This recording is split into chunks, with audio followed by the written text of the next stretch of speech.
Some people thought that we wouldn't have a Seder this year, but they've underestimated the ingenuity of the Jewish people. Thanks to modern technology and Arnie Pickholz, our producer director, and through the power of Zoom, this Seder will resume, and we will exhume the wisdom of our ancestors. So nobody should presume that we couldn't find a way to figure out how to observe Passover. Manish Tana halayla hazeh.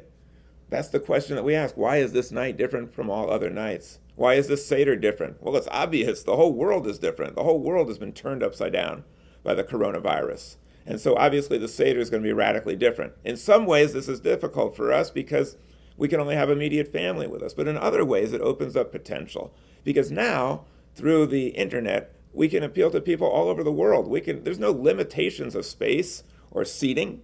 We could have people of all different persuasions coming to join us. We could have Orthodox and Reform and Jews and non-Jews. My friends, we could even have Democrats and Republicans all listening in and not arguing with each other. How often does that happen?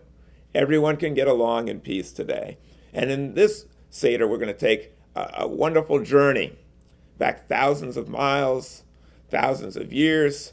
And to do this, we're going to use some props. And in the past, there was a whip that was used on the Jewish people under slavery. Now there's no more whip. We've loosened the grip. And so now we take a nip of parsley and a dip in the salt water and a strip of matzah. And you might hear a quip from the rabbi. And hopefully you won't skip too much of the Seder.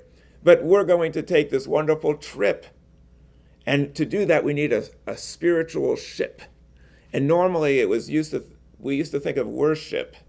But modern Jews don't necessarily worship a deity. What we do, we believe in friendship, fellowship, and stewardship of the earth. And so we're going to take the greatest trip of all tonight, the journey from the person we are today to the one that we could be if we used all of our freedom to bring out our unique capabilities, all of our potential to be a blessing to other people. So join with your fellow passengers, say hello and greet everyone in the family, and come with us on this wonderful journey of Pesach.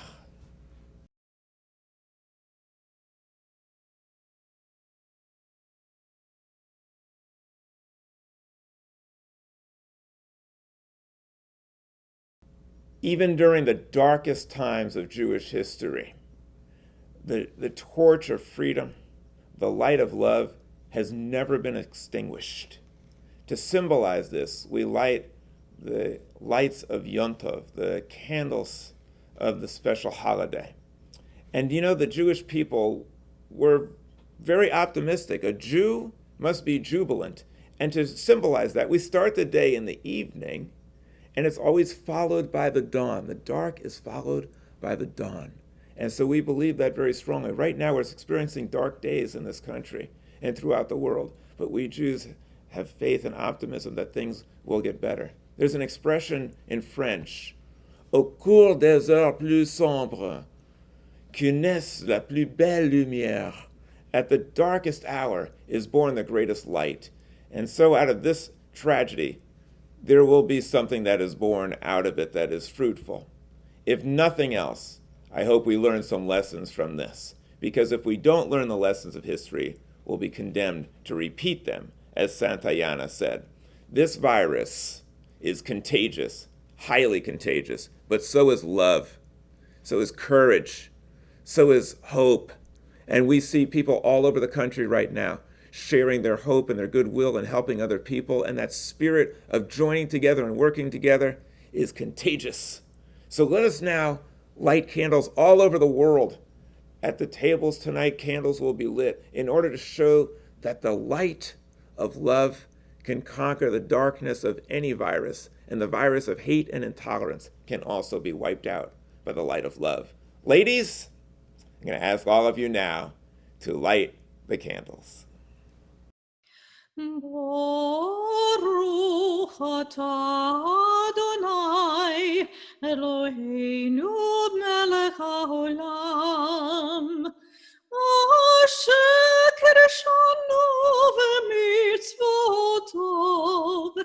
v'tzivanu lehadlik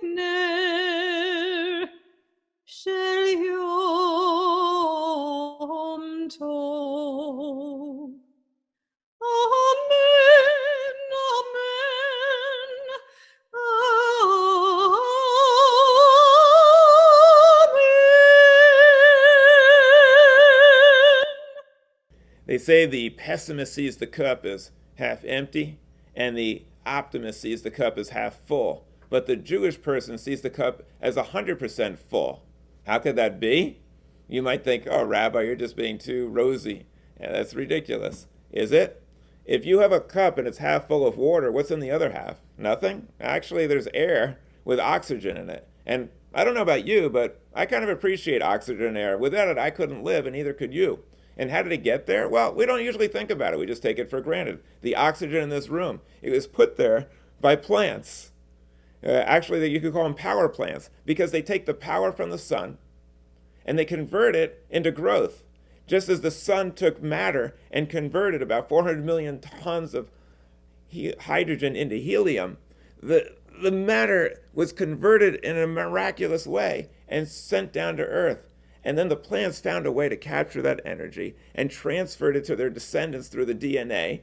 They sent that secret down. And then by the time it got to us, these plants diversified in so many ways that we have beautiful things to eat and different varieties, and we have trees that are beautiful to look at and you can use to build houses. I mean, these are all miracles. And the Jewish person doesn't take them for granted. Einstein said, you can look at the universe as if nothing's a miracle or everything's a miracle. And the Yiddish cup thinks in terms of everything is miraculous. And my friends, it was Marcel Proust who said the greatest voyage of all is not to see new landscapes, but to see with new eyes. Imagine if we saw the world with these eyes, filled with gratitude for even the simplest of things. And you know what? When you see the world and you see the cup as full, and when you see a world that's full of beauty, the world becomes beautiful. When you see the world full of joy, if you look at it that way, then your life becomes joyful. If you see a world of wonder, your life becomes wonderful. So let us celebrate this joyous, beautiful, wondrous life and the sweetness of it with a little wine. So we're going to have a cup of wine. We sing the blessing over the wine. If you'd like, sing it with me.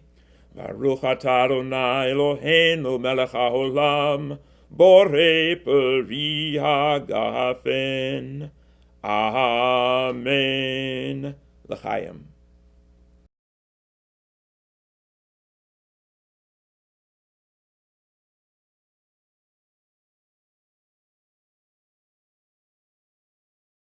Do you know why a Jew answers a question with a question? Why not? Asking questions is part of being Jewish. That's why we now have the 4 questions.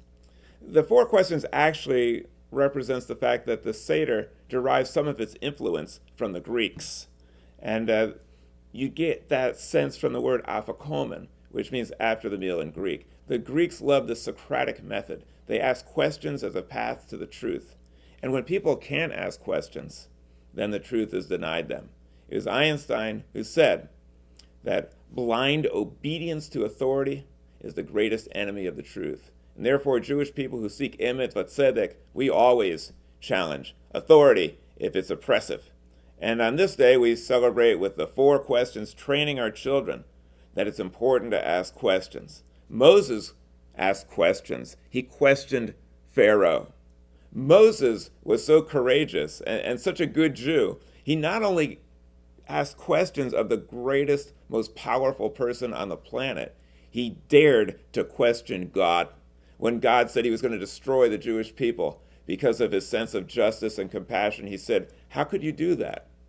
Why would you do it? You want the people to say that you were too weak to deliver the people into the promised land, so you had to kill them in the wilderness? And it paid off because God responded to his logic. And so Jews have always been asking questions ever since and challenging any authority. If we'll challenge God, we'll challenge anyone. This ability to be able to ask questions was also something demonstrated by the founders of this nation. They questioned the king. They asked many questions, and they were part of the Enlightenment. In fact, it was Jefferson who was one of the founders and one of the creators of the Declaration of Independence. He said, question with boldness even the existence of God. Place everything on the tribunal of reason and logic, because he said if there is a God, he would much more respect the homage to reason than blindfolded fear. So it's very important, my friends, that we train our children to question so that they will not be dupes, so that they will not be easy prey, so they will not be able to be taken advantage of. Our congregation here at Lador Vador, we are not a flock. We are not a bunch of sheep. The Jewish people are independent thinkers, and we train our children to be that way with the 4 questions.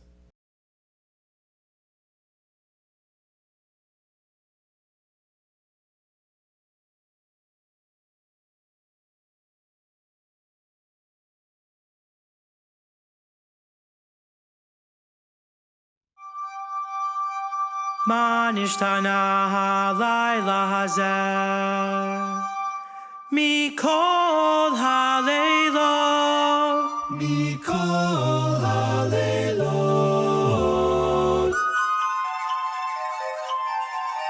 שבכל הלילות אנו אוכלים חמץ ומצה.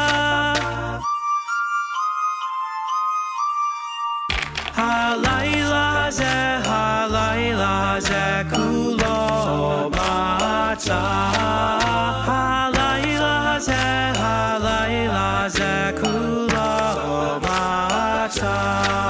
שבכל הלילות אנו אוכלים שאר ירקות, שאר ירקות. הלילה זה מרור, מרור. הלילה זה מרור, מרור. שבכל הלילות אין אנו מפילים אפילו פעם אחת, אפילו פעם אחת. הלילה זה שתפת עמים. הלילה זה שתפת עמים. שבכל הלילות אנו אוכלים בין יושבינו ובין מסובים, בין יושבינו ובין מסובים. הלילה זה כולנו מסובים. הלילה זה כולנו מסובים. After we ask the 4 questions, we need to provide an answer. The answer that the Bible provides is filled with wondrous tales and many myths. Modern Jews don't accept all these myths as true. In fact, we believe that if you accept these myths as literal truth, you will be myth-guided, myth-informed, and myth-led, and perhaps misogynistic as well. And so these stories didn't actually happen, but they're all true. What does that mean? That means that they contain moral truths that we can learn from. Some of the things we don't want to learn from, but we've evolved. But some of the stories have great moral truths. For instance, Adam and Eve. We know that it didn't really happen that way. It's not that Adam got bored and lonely and the animals weren't a companion that was suitable, so God decided to create a woman. Obviously, that's not what happened. What really happened is this. God created Adam. He looked down at him and said, I can do a lot better than that. And then he created Eve. No, actually, the spiritual truth behind this is that we're all descended from the same source and we're all part of one family. And that comports with science as well. When it comes to Noah, well, that story just doesn't hold water either. Noah was pretty smart, though, because he floated his stock while everybody else was in liquidation. Noah does demonstrate something very significant, though. Everybody was evil, but he wasn't. He had the courage to just say, Noah. And so we celebrate Noah as not as Noah's Ark as an archaic story, but Noah's Ark as an archetype of what we should be like. We shouldn't be following the crowd to do evil, but we should be able to stand up and do the right thing. He didn't try to save the other people, so he wasn't qualified to be the first Jew like Abraham, who cared about others, but he was good enough to save the world. Then we have Lot's wife. That story you just have to take with a grain of salt. Now you also have the Tower of Babel. Obviously, that's just a tall story. But someone said, no, Rabbi, that's really true. There really was a Babylon. I said, what are you talking about? He said, well, I've heard you speak, and I've heard you babble on for many hours. So I know that Babylon exists. Now, the story of Cain and Abel, that doesn't have any redeeming values at all, except that we know that the reason why Cain couldn't keep his temper is because he just wasn't able. Now we get to the story of Moses. Moses has much mythology in it, but there's so much in it that is true. And the story of Pharaoh is true. Pharaoh hardened his heart. He treated people like objects. And because he treated other people like that, it eventually came back to destroy him. When you harden your heart, it's not only going to harm other people, it's going to harm you as well. The Egyptian people are silent actors in this whole drama. You don't hear a word from them, not a peep. And what happened? Because they didn't object, because they didn't stand up against Pharaoh and demand justice, they suffered just like he did. All the plagues, all the ravages. The same is true with us, my friends. If we're part of a system that's corrupt and evil, if our government is doing something wrong and we don't stand up to it, then we take a position like Egypt first, which the Egyptians did. We don't care about these Jews. It's going to come back to haunt you. And so with the coronavirus, we now find out the virus doesn't care about boundaries. If we want to solve this crisis, we can't think America first or Egypt first. We have to think humanity first, and actually all living things on earth first, and then we have a fighting chance. Now, Moses was someone who was an amazing person in this whole melodrama, because most people, if they were living in a palace and there were slaves suffering, what would they care? Moses, though, wasn't comfortable in the comfort of the palace, knowing that other people were suffering. And the same thing is true with Jewish people who want to emulate Moses. If we see suffering anywhere, even if we're doing fine, we must leave our comfort zone in order to be of assistance. You know why that is, my friends?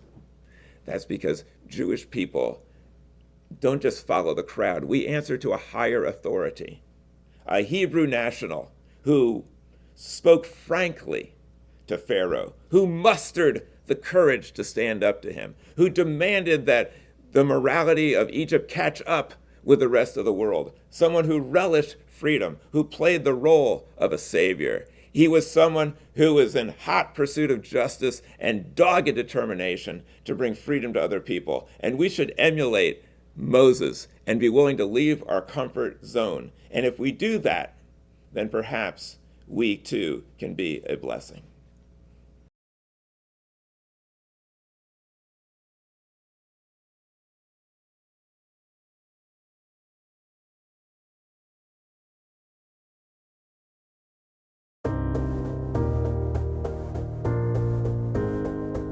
Pharaoh, it's me. I was wondering if after all these years the Jews you'd free. It's all over, everything. You see, it's time for us to leave you. I hope there's no hard feelings. Hello? I can't hear you. I think the river needs some cleaning. It's turning red and we're thirsty. What's with all these frogs in my streets? Locusts flying, I've got boils, and this hail's so freaky. There's not much difference between us, except our million gods. Moses, all our kettles died. We must have scratched 1,000 times. I tell you, I'm sorry for everything that I've done. Just stop these bootlegs and don't mention the firstborn. Wish we could turn back time to the good old days when we ruled the Jews. Now we're slaves, but now we're stressed out. Wish we could turn back time to the good old days before we met this dude. Now our sheep are dead, we're stressed out. I ain't playing pretend, no one's gonna get away. I hope you brought your swimming trunks, cause you'll need them for the day. Gonna take your gold and silver, eat some manta and be free. Then maybe we'll eat lots of manna. Yo! No time for dough to rise, bread of freedom is his name. Leave behind the love, the ego, and time no has no rain. Fermentation is a process, only happens certain ways. Taste your freedom, now live like a soul. Yo! My God, he don't like you and he loves everyone. And I think it's time for you to admit you're wrong. Now we all live for Israel, 'cause with God we cannot fail. And now we know that He's the one that's in control. Well, I just can't believe we let them go. Oh, maybe we can catch them at the sea. Don't be afraid, let's go and follow them. I told you you should have listened to me. Hello from the other side. Free at last in the Sinai. To go out and get the Torah. A Jewish nation is born. Have a happy Passover. May you feel freedom down to your core.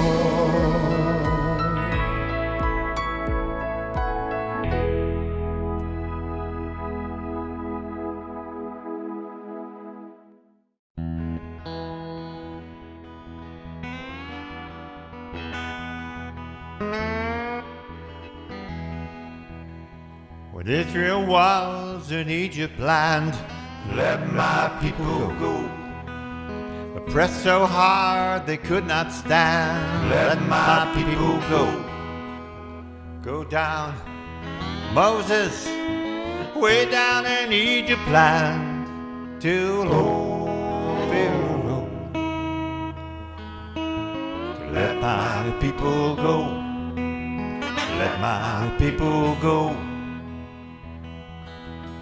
So Moses went to Egypt land, let my people go. He made old Pharaoh understand, let my people go. Go down, Moses, way down in Egypt land, to old Pharaoh. Let my people go, let my people go.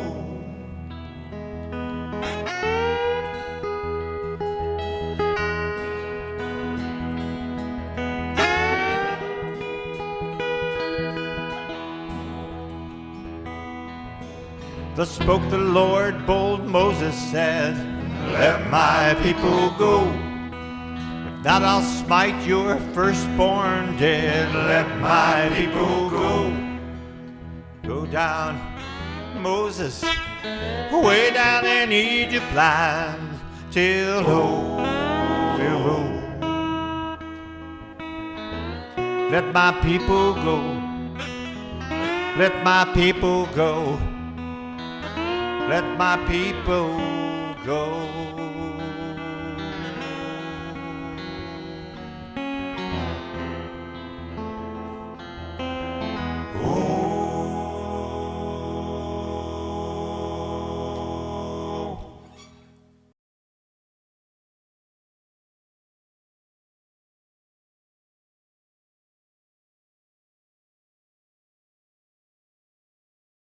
Next in the Seder, we have the four sons, very often referred to as the four children by egalitarian Jews. You have the wicked, the wise, the simple, and the one who's unable to ask. You know, in these days, we have the same type of thing dealing with the coronavirus pandemic. We have the wicked son. He's the one who says, I'm not going to participate in all of your rules and all of your quarantines and things. I'm just going to go out and shake hands with people and mix it up with people. He excludes himself as if he's somehow special, and he does wickedness. He's also the one who supports really bad policies, people who are arrogant and evil in government, and they support this. And you can tell, because if you ask them a question or you try to discuss something, they get all angry and upset. That's a sure sign that they've been infected by the virus of arrogance and ignorance and of intolerance. Then you have the wise son. The wise son is the one who follows science.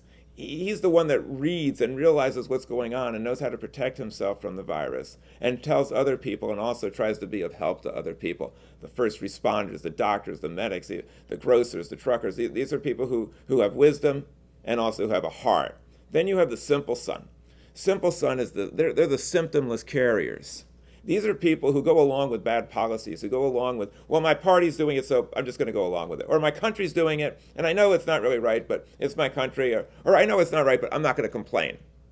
And, you know, it was Heschel who said that these people are even more insidious than people doing evil themselves. He said indifference to evil is worse than evil itself. Why? Because it justifies it. It normalizes it. It makes it seem like it's okay. And symptomless carriers spread this evil throughout the planet.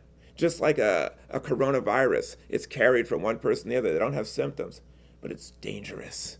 And we should never be symptomless carriers. If our country is doing something wrong, we speak up, like Moses, not have a hardened heart, like Pharaoh.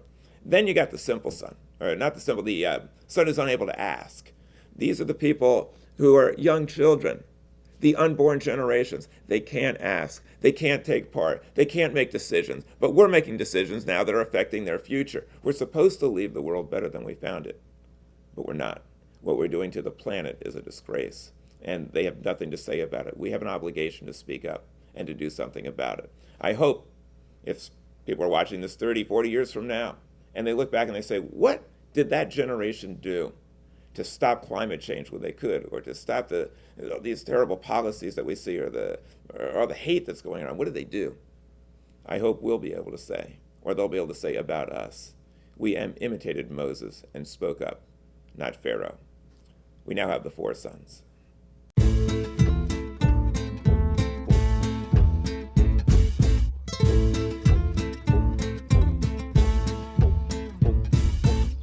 Karpus, Beitzah, Zeroah, Cheroset, Maror, and of course, Matzah. Aren't I wise? I know all about Passover.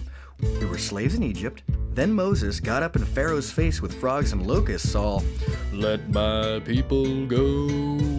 And then Pharaoh was like, "Yo, enough already, get out of here." To honor my parents, I'll ask a question at the Seder tonight. What is the meaning of all this? Of all the commandments and laws and traditions that God commanded you? After all, I am the wise son. I want to know. Oh, please, Mr. Wise Guy. Lighten up. He drives our parents crazy. I can't believe we're still doing this. I mean, hello, pharaohs? They don't exist anymore. There was an exodus, movement of the people.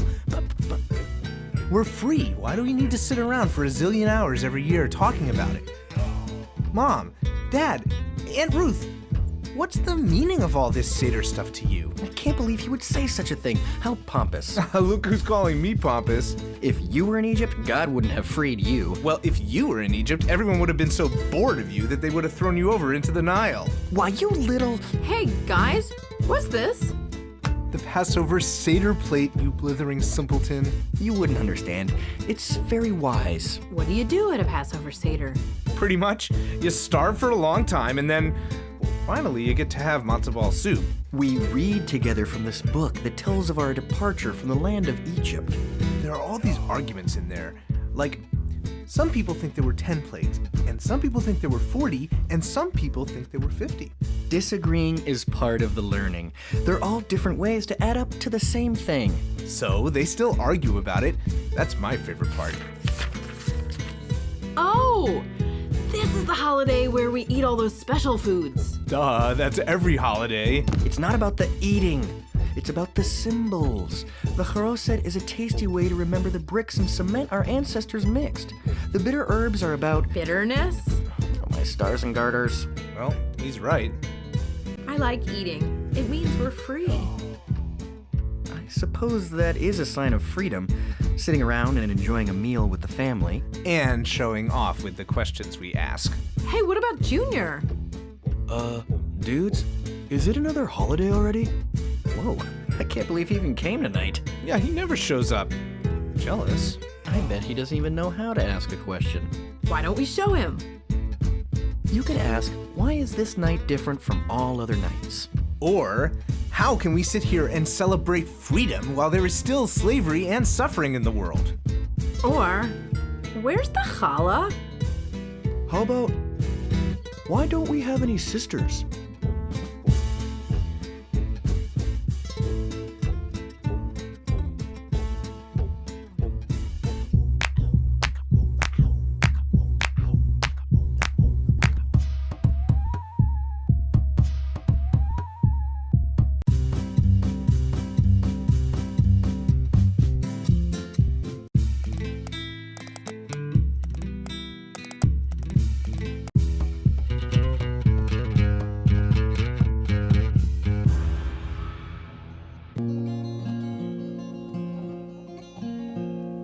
Are you going to the Passover Seder? Parsley, grain, horseradish, and wine. To celebrate freedom, nothing is greater, as we seek a glimpse of the divine. Tell her to bake some unleavened bread, parsley, grain, horseradish, and wine. Throughout the desert, the Hebrews were led. With hope and love, they sought to align. We dip in salt water to remember the tears of the poor and of the oppressed. We had been enslaved for 400 years, but finally with freedom our people was blessed. Tell her to dip the greens in salt water as a reminder of the slave's tears. We faced cruel bondage from the Egyptians, enslaved for over 400 years. The Jews were forced to make their own bricks. To remind us of this, we eat the charoses. The Jews were freed by impressive tricks, performed before Pharaoh by a leader named Moses. Eternal life exists in the egg and is a symbol of nature's rebirth. Animal cruelty is punished by plague that desecrates man and ravages earth. At Pesach each year, each Jew does rejoice. We seek to end all tyrannical rule. We must speak out and raise our voice and oppose those who are selfish and cruel. We celebrate Pesach in the year 2020, when many of us are confined to our home. But amidst the sadness and trouble aplenty, Jewish ideals will restore shalom. As we celebrate the joy of liberation, all forms of oppression we must condemn. And as we conclude this celebration, we say next year in Jerusalem. We say next year in Jerusalem.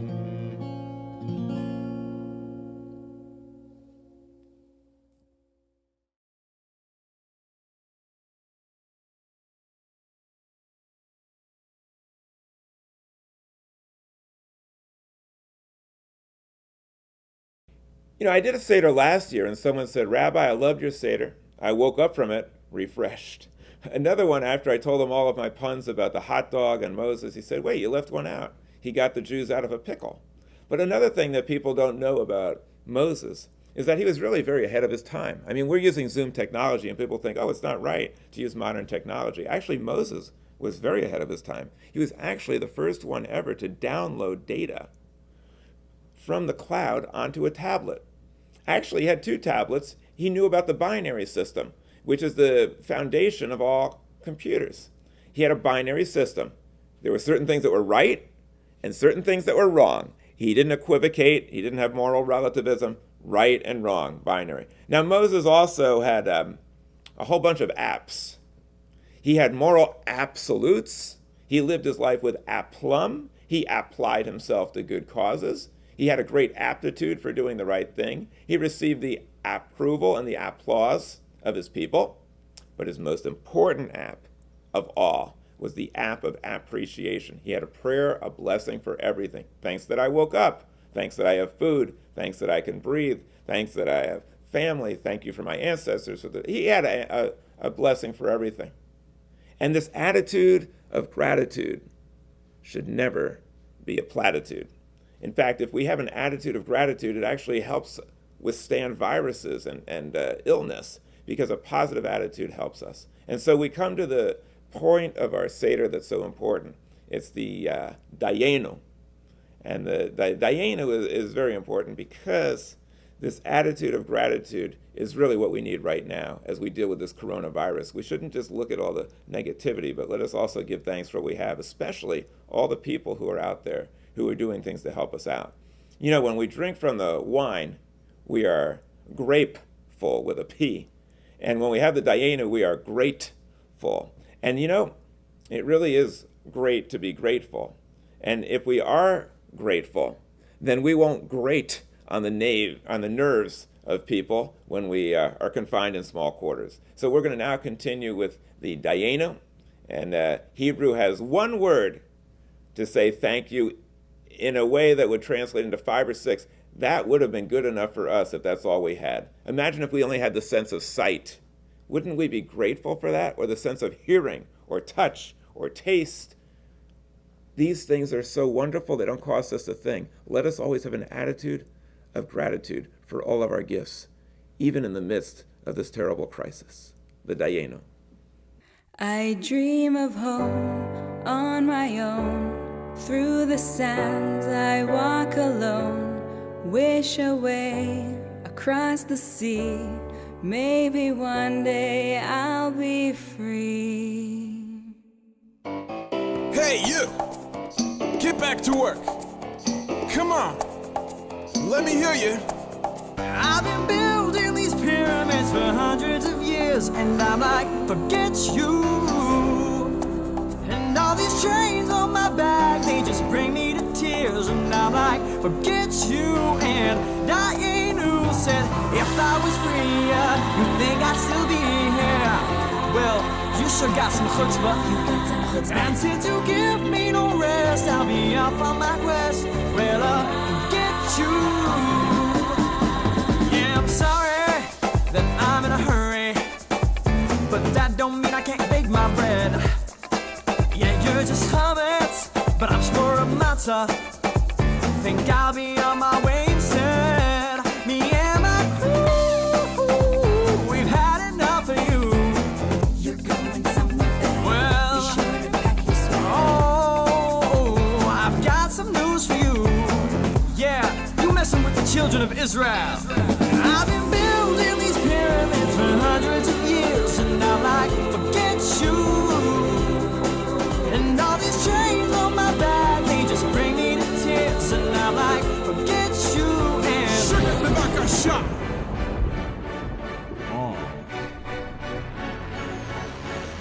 I must be dreaming, we waiting for so long. We breaking free, going back where we belong. Listen up, reach out your hands. It's time to let my people go to the promised land. Come on. Coming home, tell the world I'm coming home. Yeah. Let the sea wash away all the pain of yesterday. I know my freedom awaits. Freedom, baby. Take control of my own fate. Can you feel it? Coming home, tell the world I'm coming. Money I'm Stunner. coming home, On this tell the night, world I'm coming home. who knows Let one? the joy wash away all the pain of yesterday. I know my freedom awaits. Thank God Almighty, we are free at last. Can you feel it? Tell the world I'm coming home. Now, my friends, I'd like to share with you just a little roadmap. We have here the Seder, which means the order or the sequence. And we have a book that tells the story called the Haggadah, which is Aramaic for story. This story, many people think, happened a long time ago, and it's kind of quaint and it's nice, but what does it have to do with today? Actually, it has everything to do with today. Do you realize that the Torah actually has a manual for helping people to avoid plagues like coronavirus, as well as plagues of hatred and indifference and intolerance? How is it? Well, if you look at the Torah, it's quite extraordinary what it says about Passover. It has the first stay-home order ever issued when God said in the Torah, stay at home on Passover. Celebrate the holiday with your families in close quarters. And that's what the Jewish people did to avoid the plagues of Egypt. They stayed within their home. And the plague apparently passed over the Jewish people because the home is something that's integral to the Jewish people. That's how we instill values in our young, and that's how we teach the wisdom of our sages. And that is one of the essential ingredients of Jewish survival. The other thing that it says that people are saying today, the doctors are always saying, wash your hands, wash your hands. In the Passover Seder, you wash your hands. And so before we eat, we're going to wash our hands. This is good medical advice, and it's also in the Seder. What else do they do? Well, doctors tell us if you want to withstand disease and build up your defenses, you want to have some herbs. You want to drink a little wine, which has resveratrol, and it has healthy ingredients. If you want to withstand virus and disease, ask questions, like the 4 questions. Don't just accept what your leader is telling you to do. Question them. Talk to the doctors. Find out what's really going on. That's what you want to do. You also want to have a sense of equanimity, mindfulness. And we do that on Passover, we're supposed to recline and relax. The worst thing you can do in a pandemic is to panic. You want to relax, and you want to express your gratitude. You don't want to resort to fear and anxiety. Express your gratitude. And so we do all of these things on Passover, and it actually is a lesson that applies not just 3,000 years ago. It also applies today.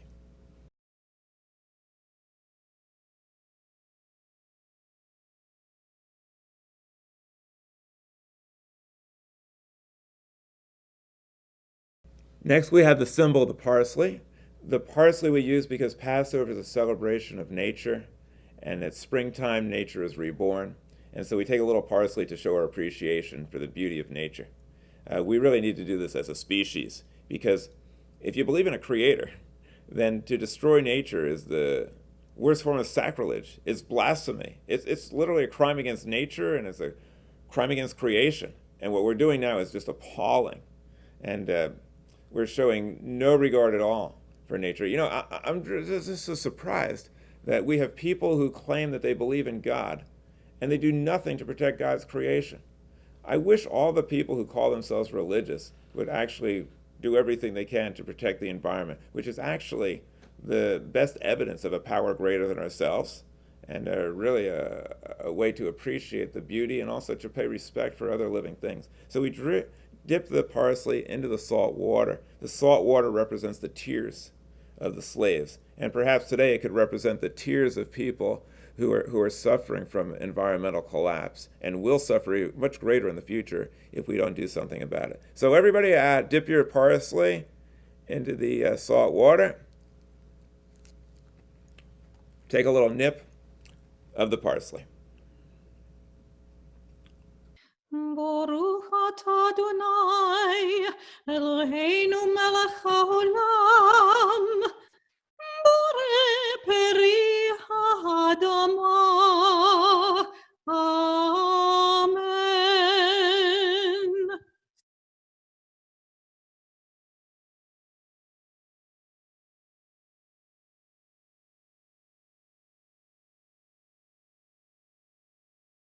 Next, we have the part of the Seder where we have the 3 matzahs in a little matzah cover, which comes from my son Brandon's preschool from long ago. And we take out the 3 matzahs, and the matzahs represent the 3 types of Jews: the Kohen, the Levite, and the Am Yisrael, the priests, assistant priests, and the everyday Jewish people. We see them getting along so well in this matzah cover, and we hope that all the Jews in the world will be able to get along equally as well. At our Seder table, we used to say, what threesomes would you like to see live together? And somebody would say, how about the Abrahamic faith? How about Jews, Christians, and Muslims? Oh, that's so nice. How about grandparents, parents, and children? People would say, yes, that's wonderful. Then somebody might say, how about Republicans, Democrats, and independents? And they'd say, you're a dreamer. That could never happen. But hey, this is Passover. We celebrate liberation, and Mitzrayim, or Egypt, means narrow-mindedness. And we try to escape from narrow-mindedness. So this Passover, let us make the journey to liberation complete and stop being so narrow-minded and be able to talk with everybody and be able to disagree agreeably. Now, we also have these 3 matzahs here to remember that people sometimes don't have more to eat than this. So we say, lo, this is the bread of affliction, which our fathers ate in the land of Egypt. Let all who are hungry come and eat. Let all who are in want come and celebrate the Passover with us. And so this bread, this matzah, reminds us of the fact that some people don't have more to eat than a little cracker. And so we do everything we can to alleviate poverty. This sensitizes us to it. And the best thing we can do to alleviate poverty is to empower women to have control over the reproductive system. Wherever women's rights increase, poverty declines. And some people in this country want to take us in the wrong direction. Let us make sure that women, as well as men, are free at this time. The other thing that we do at this time is, are you watching, kids? Pay attention to this now. I'm going to break off a little piece of the matzah. The rest of this is going to mystically, magically reappear in another form, a transmutation of matter. It's called the afikomen. Don't fall asleep. Make sure you stay up to the bitter end, and you might be able to find a little afikomen and a special reward for you afterwards.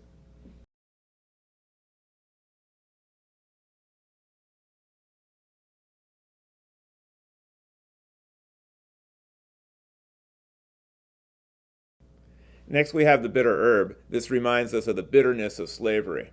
The worst type of slavery is self-imposed slavery, man-made shackles that we put upon ourselves by having bad habits. You know, it's really easy to get into a bad habit, really hard to get out of it. In fact, the word habit indicates that. If you take away the H, you still have a bit. If you take away the A, you still have a bit. If you get rid of the B, you still have it. And then you have to take away the T, and then you're left with the letter I.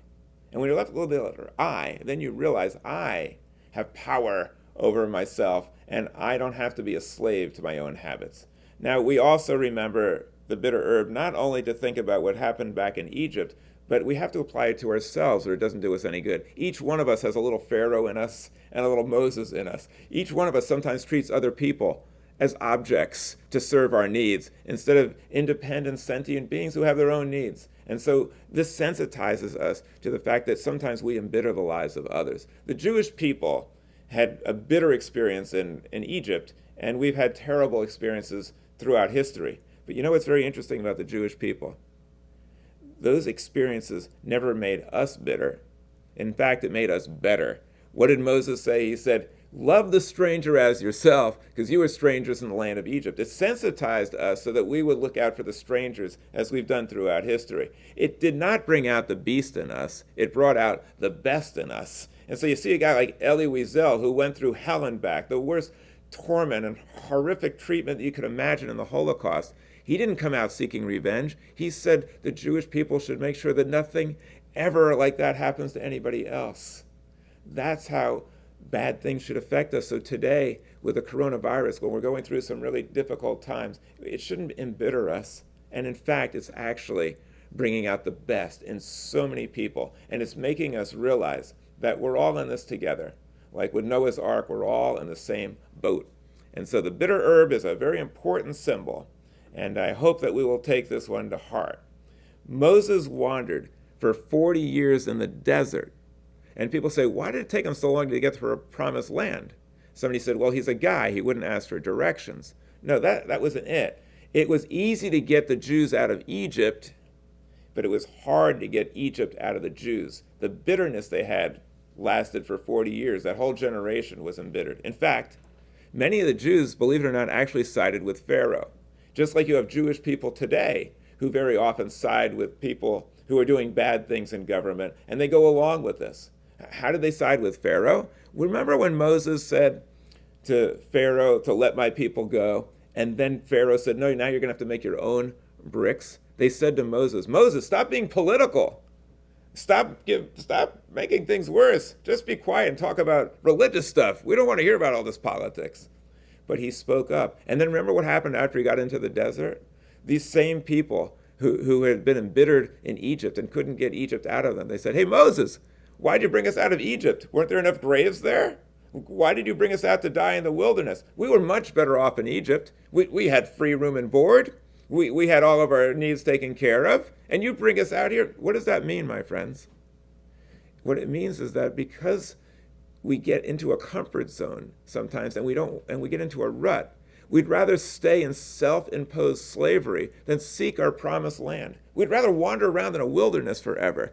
The secret of Passover, the story of Passover, is to get out of our narrowness, our Egypt mentality, and liberate ourselves so that we can take a chance, explore the unknown, and finally reach our promised land once we get out of that comfort zone.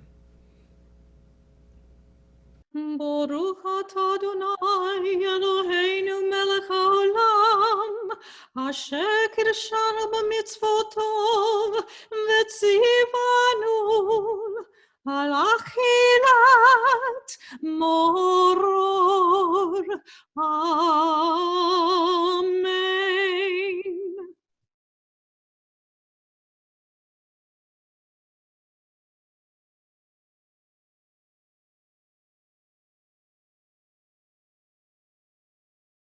Ma nishtana halayla hazeh? Why is this night different than all other nights? Because on this Seder plate, there is no Paschal lamb.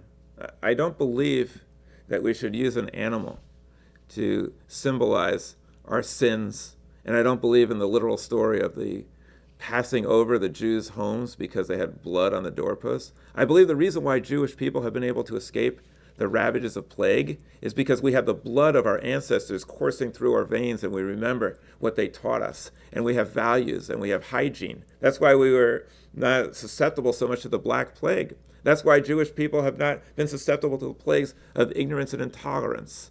It's not because we kill animals. That doesn't do us any good. In fact, by the time of Micah the prophet, he said God doesn't want animal sacrifice. Judaism had reformed. The whole history of Judaism is reform.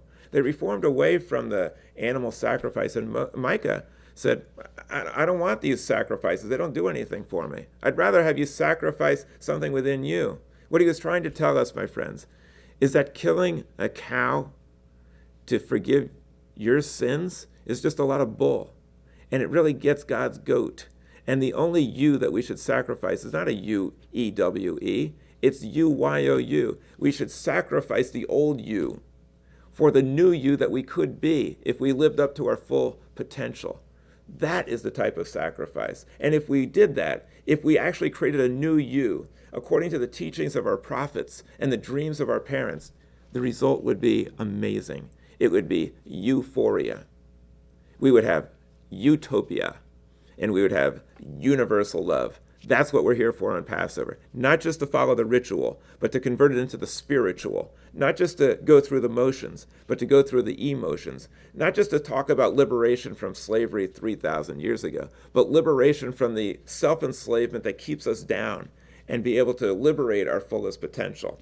That's what we celebrate with the Paschal lamb. I'd also like to see the sheep-like mentality to be sacrificed so that we stand up strong, our Jewish people. Many of our Jewish people, we just follow like sheep, whatever our party's telling us, whatever our leaders are telling us. This is not helpful at all. I like to sacrifice the sheep-like behavior. We Jews do not congregate in a flock. We don't have a flock here at Congregation Lador Vador. We have independent thinkers. I don't pontificate. People can challenge anything I say. We use reason as our guide. And so I'm not using the Paschal lamb this time. The only you I want to sacrifice is the old you to replace by the new you. Now also, we have an orange sometimes at the Passover Seder, and some people say, why is that? According to legend, I can't vouch for the accuracy, Shoshana Heschel was at a conference, and a rabbi was speaking, an old Orthodox rabbi with a long beard. And she said, Rabbi, when do you think there will be a female rabbi? And he scoffed, a female rabbi. You You won't see a female rabbi until you actually see an orange on a Seder plate. That's how ridiculous it is. So to defy that type of narrow-mindedness, that type of Egypt mentality that keeps us back and suppresses half of the Jewish population, we now put an orange on the Seder plate. And you know what the real reason for that is also? Because when we see the orange, we should ask ourselves, aren't you tired of making the same mistakes over and over again? Aren't you tired of not living up to the potential that you have within you? Aren't you able to control your temper? Aren't you able to maybe get involved in a worthy cause? So this is the type of orange. Now, I didn't have an orange. I wasn't able to go to the supermarket today. The lines are kind of long and it's not really very safe. So I happen to have an orange pepper. I'm probably the only one in all the world who has an orange pepper. What's the significance of this? We should pepper our conversations with optimistic hope and encouragement sometimes.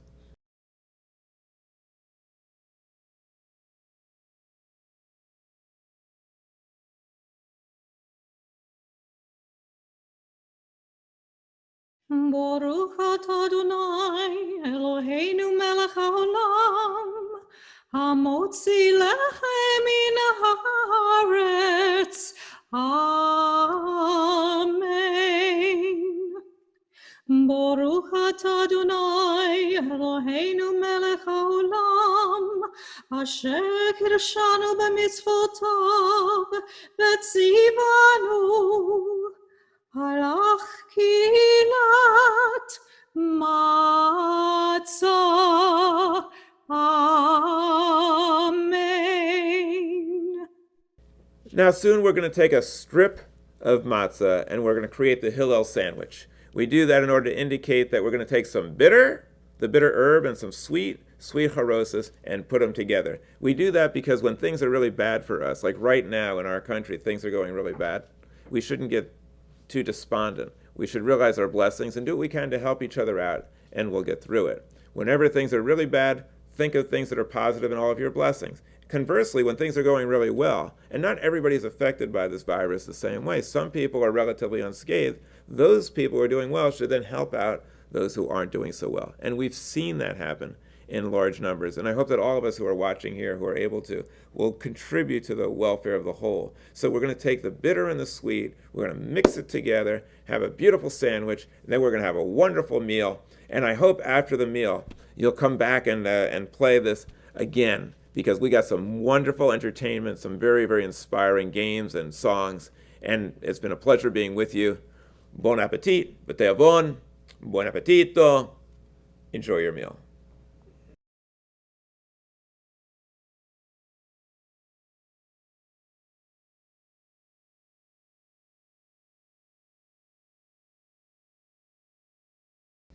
Next we have Echad Me'odea, which means who knows one. This is a charming song which assigns some significant Jewish fact to all the different numbers. I think this year what I'd like to do is expand it a little bit to Tesha Asar Me'odea. That means who knows 19. We all know 19 now. COVID-19 is the pandemic that spread around the world. But you know what? COVID-19 is no match for the lessons and the values of Jewish people. Jewish people believe in the sacredness of all life. To be sacred or to be honored is kavod, and life is signified by the number 18. So kavod 18 means to have a regard for life and consider all life to be sacred. And once we regard all life as sacred and we have this kavod 18, we're going to stay one step ahead of kavod 19. Because what happened to Pharaoh is he didn't regard Jewish lives as worthy, and it came back to haunt him. And this virus now, the coronavirus, it came because people were treating animals in a despicable, disgusting way. And they got disease from it. And this is not the only time it's happened. If it was not for the human consumption of meat, there would be no coronavirus pandemic. If it was not for the human consumption of meat, there would have been no SARS, no MERS, no mad cow disease. It contributes to cancer, heart disease, diabetes, many other illnesses. It's a major contributor to climate change. We'd be far better off without it. And if we respected life and didn't have these hideous places like a Chinese wet market, we'd be much better off. Similarly, we should get rid of the factory farms. Now, I waited for after dinner to give you my pitch, which I hope you'll consider. I'm not saying everybody has to become a vegetarian today, but some of the more excessive brutality of a factory farm where suffering is bottomless and depravity is just disgusting, what's going on in there. If there was a glass window, everybody would be a vegetarian. So let us cut down on our eating of meat. Let us also get rid of the excessive violence of these factory farms and have respect. It's a violation of Jewish law. Tza'al ba'alei chayim means we should not inflict unnecessary pain on an animal. And it's done in spades there. And anyone with a Jewish neshama should protest loud and clear against that. Similarly, the basis of kashrut was that we should spare animal suffering. If you're going to use animals for food, at least do it in a humane way, not as we are now. Otherwise, we will have many, many plagues. So that's the part that I'd like to talk about, Echad Miyodea. Now, the song is very interesting. It goes, Echad Miyodea, Echad Ani Yodea, Echad Elohenu, Elohenu, Elohenu, Elohenu, Elohenu, Elohenu, and then it goes on from there. At your home, if you'd like, put this on pause and feel free to sing it with the family. Now, the other thing we do is we have this wonderful thing called Chad Gadya. Chad Gadya, an only kid. My father bought for 2 zuzim. The 2 zuzim symbolize the 2 coins or the tablets that God used to redeem the Jewish people. And it talks about the Jewish people, then they're attacked by a cat, that the cat succumbs to a dog, then a stick, and all this other stuff. It's for kids, but it's for adults. What it means is that one empire after another has come and attacked the Jewish people, and then another empire replaced them. And no matter what happened, they always left the world stage. But the Jewish people were still here. Do you know why? These empires, all they cared about was the love of power. And when their power ran out, they disappeared. We Jews, we're motivated by the power of love. And the power of love is more enduring than physical power. And also, we have a job to do to make this world a better place. And it's not quite perfected yet, so we still have work to do, and we're not going anywhere. By the way, that's another reason why we have strength against the virus, because we have a purpose and a mission, and people with a purpose and mission in life do well. And that's why the Jewish people have outlasted all of these other folks. So we also have a new song that I came up with. It's called Corona, Corona. And this song is a modern, updated version of Passover songs. It's to the tune of Dona Dona.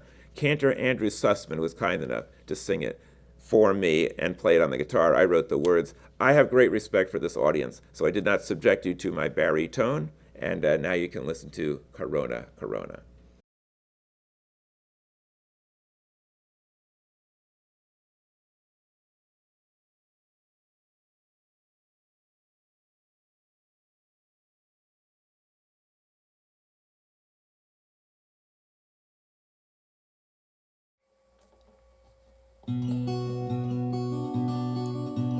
In a Chinese cruel wet market, helpless animals wait to die. Frightened, terrified, they are slaughtered without pity, not knowing why. Now no one is laughing throughout this long dark night. No one spoke up for the innocent or cared about their plight. Coronavirus, corona, corona, corona, corona, COVID-19. From New York to Arizona, you're the worst plague that we've ever seen. They worship the golden calf in the desert, and today we still worship gold. Unless we cherish earth and live in harmony, we'll suffer plagues as in days of old. Now no one is laughing throughout this long dark night. No one spoke up for the innocent or cared about their plight. Coronavirus, corona, corona, corona, corona, COVID-19. From New York to Arizona, you're the worst plague that we've ever seen. China has closed down its wet market because it has caused us so much harm. Will America also learn respect for animals and closed down every factory farm.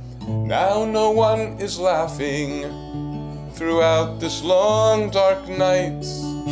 No one spoke up for the innocent or cared about their plight. Coronavirus, corona, corona, corona, corona, COVID-19. From New York to Arizona, you're the worst plague that we've ever seen.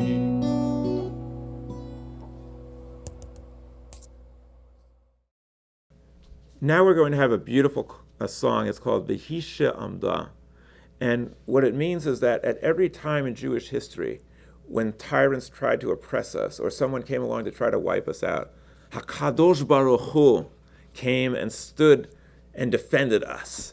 HaKadosh Baruch Hu, and it's a beautiful song. It's so powerful, it's so moving, it's so emotional. It's one of the most beautiful songs I've ever heard, but I don't believe what the song is actually saying. I don't believe that there's any external power out there who's protecting the Jewish people. If I did believe that, I would also have to believe that when things happened to the Jewish people that were bad, he was also responsible for that. So I'd have to believe that there's some God who's watching out for us and protecting us. I'd also have to believe that he was involved or stood by with folded arms when the Jewish people were carried off the lost tribes of Israel. And actually the Torah says the opposite. He wasn't just standing by, he made it happen. They didn't follow some of his rules, and they all died.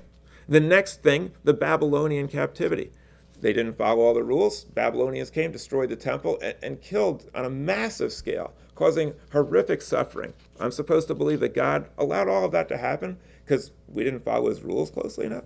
I'm supposed to believe also that this God ordered the Jewish people to kill other people because they weren't following the rules and were worshiping the wrong God. I'd also have to believe that God also orchestrated the Roman destruction of the temple and the carnage, the massive death, and 2,000 years of exile, and that he also sat by and watched calmly as the Jewish people went through 2,000 years of bitter, horrific exile, being treated horribly wherever they went. And then, culminating in the Holocaust, where he sat back and watched all of that too, and just let it happen. All these kids and everybody else died miserably. He could have done something. He could protect us, but he decided not to. I find this obscene. I find this to be blasphemous against God, to think that there's anyone out there who would be so cruel as to let that happen. And who would worship someone like that? Fear someone? Maybe. What I believe is this. When I hear that song, V'hisha Amda, and I think about the generations of Jewish people who endured such suffering, I don't think it was because of some external force. I think they had godliness within. I don't think it was the Holy One, blessed be he, out there. I think there was a Holy Spirit within each one of us. I picture God in this way. It's not a thing or a person or an entity. It's a creative process that transforms what is into what could be. And the goal of Judaism is to channel that process so that it's transforming what could be into what should be. That's why we're here today, so that there's some direction to it. V'hisha Amda. I am filled with emotion also, but if you watch the video, you'll see it taking place in Israel, people filled with such inspiration, and you see soldiers there. That, my friends, that is what saved the Jewish people. It's the soldiers, it's the people who are fighting for Jewish values. It's our inspiration. It's Herzl, Im Tirtzu and Zoagadah, a spirit, an indomitable spirit that if you will it, it is no dream.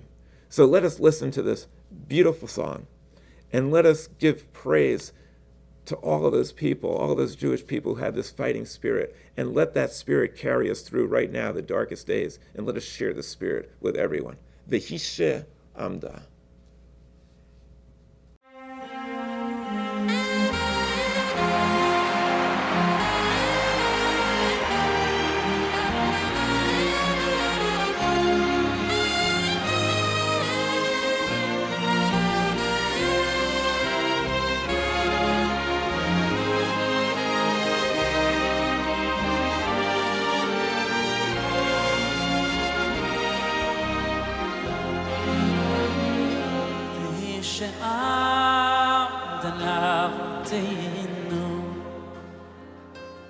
שעמדה לעבודנו עוד צריכים אותנו שלא אחד עמד עלינו לך עמד עלינו לכלותנו. בכבוד, שלומי שבת. והיא שעמדה אבותינו,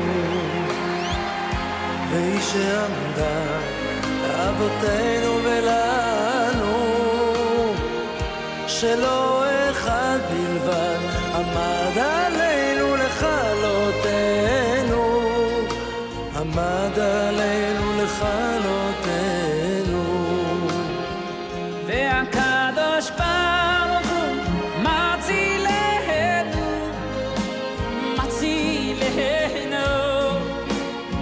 עם ידיו. והקדוש ברוך הוא מצילנו, מצילנו עם ידיו. בשבילך.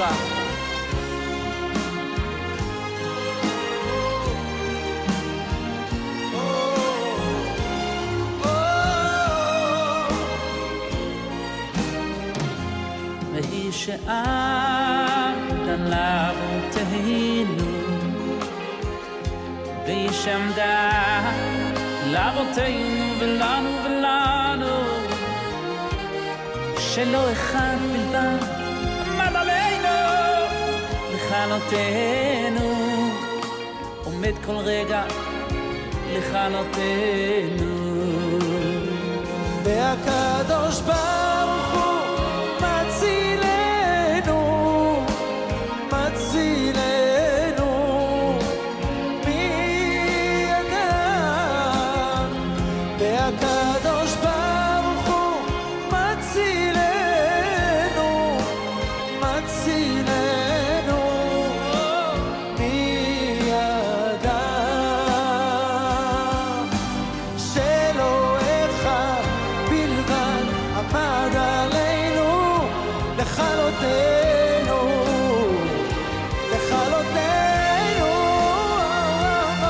הקדוש ברוך הוא מצילנו, הקדוש ברוך הוא מצילנו מירדו.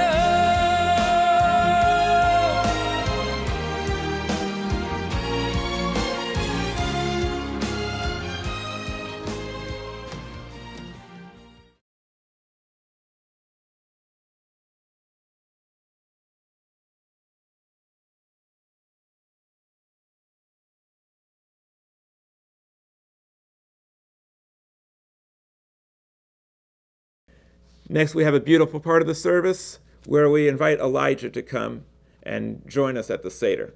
Elijah is a mythological figure who's supposed to be the precursor of the Messiah. Now, you know, if we wait around for the Messiah to set this world right, it would be like waiting for the Messiah. We've been doing that for a long time, and it hasn't really got us too far.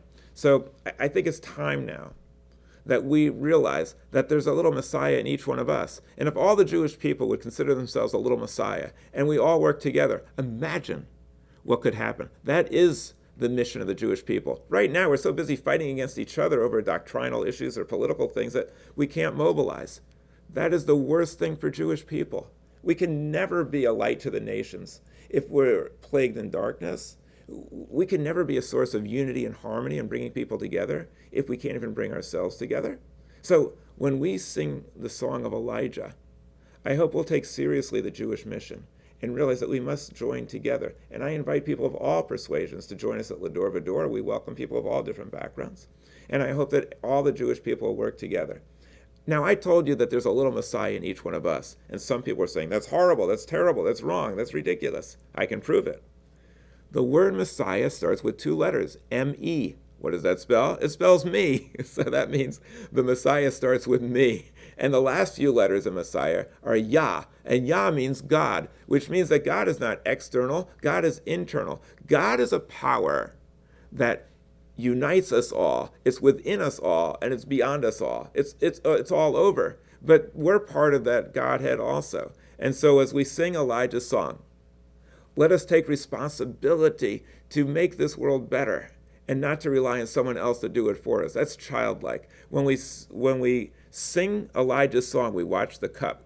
I want you to watch the cup and tell me if you think the wine went down. If it did, that means that Elijah came to visit. So I'm going to sing a little bit of the song, And you let me know if the wine goes down. Eliyahu Hanavi, Eliyahu Hatishbi, Eliyahu, Eliyahu, Eliyahu Hagiladi. How many people here saw the wine go down? I have to check with my technician now. Oh, he's telling me it's a tie. I guess we'll never know if the wine went down unless we examine our own behavior. If the next time we have reason to get angry and we don't, and we realize that there's a one-letter difference between anger and danger, if the next time somebody says, it's impossible, you can't do that, it's too idealistic, and we say, Im tirtzu en zo agada, if you're willing, it's no dream, I'm going to make this happen. If the next time we take time to really speak with one another and to say hello to a stranger once we're able to mix it up with strangers again, then we'll know the Messiah has come. I want to thank everyone for allowing us to come into your home today, and I want to thank Congregation Lador Vador. If you want to see any of our other interesting activities, Shabbat celebrations, discussions, you can find them on the website of Congregation Lador Vador, and I want to thank Arnie Pickholz for putting up with me and for making all this possible. You know, I'm not one to believe in biblical prophecy, but something is going on here that's kind of odd. We got this coronavirus, and corona is Latin for crown, and crown is synonymous with the king. In the Bible, they were very wary of a king. Samuel said, you don't really want a king. He's just going to cause you trouble, and he's going to abuse his power. But if you do find one, make sure that he's not wealthy and doesn't like gold. Don't find someone who has a lot of wives. Don't find someone who brags a lot. And don't find someone who isn't kind and doesn't care about learning and knowledge. That's the criteria that he selected. And choose someone like Moses, not like Pharaoh. The other thing that's interesting is that this coronavirus was also of concern to our founding fathers. That's why they had a democracy, to try to protect against tyranny. The democracy only works when people speak up. So that's really the lesson of Passover. The Egyptian people didn't speak up, and they were in trouble. It's also happening at a very auspicious time. This is the beginning of the third century, third millennium. It's the year 2020, when we can have 2020 hindsight to look back at what's going on and 2020 vision for the future. If we look at what's going on, we'll see that this virus was spread so much because people thought that it was a hoax. They didn't take it seriously. They delayed until it got out of proportion. And then by the time they reacted to it, it was too late. And that's what happened with Pharaoh. One plague after another. He ended up losing his firstborn before he got around to realizing it was real. So today, the modern day scientists are the prophets of today. They're the ones who can see into the future. They know the laws of nature. And what they are saying is they are offering dire predictions of biblical proportions of what's going to happen. Even as horrendous as the coronavirus is, it's just a shot across the bow compared to the devastation of climate change. That will be permanent. That'll affect humanity forever. And it won't go away in a year or two. It'll destroy what's left of our planet. We need to respond to the writing on the wall, to listen to our prophets, and to use this as a warning sign that there's nobody out there protecting us other than ourselves. And we better get our act together and listen, so that years from now they don't look back and ask, what did you do? And we said, we didn't do anything. We let it happen. Now, I also want to share with you that we're not supposed to hug each other, but there is a type of hug that we can do. And that is a human, unselfish gesture. And you can do that even without physical proximity. Or you can demonstrate humanity's ultimate goodness. And I hope the world will engage in these hugs. Human, universal, glorious solidarity. Now, at the end, we're going to play a song for you that's a really beautiful song. It's called One Day. And before that, I just want to share with you a thought from my dad. My dad told a story about these rabbis who were discussing when the day begins. They have to know that because that's when you say your prayers. And one of them said, it's easy. If you can distinguish between blue and purple in the distance, then you'll know it's the start of a new day. The other one said, no. If you can make out the trees in the background and see the shapes of the trees, that's a new day. And the other rabbi said, no, that's not it. He said that the day that we can see the face of a friend in the eyes of a stranger, that's when we'll know a new day has dawned. I hope that day comes soon, and I hope we're instrumental in it. On Passover, we're ordered, commanded to love the stranger as yourself. Let us all come together as one. And that is the theme of this beautiful song. One day.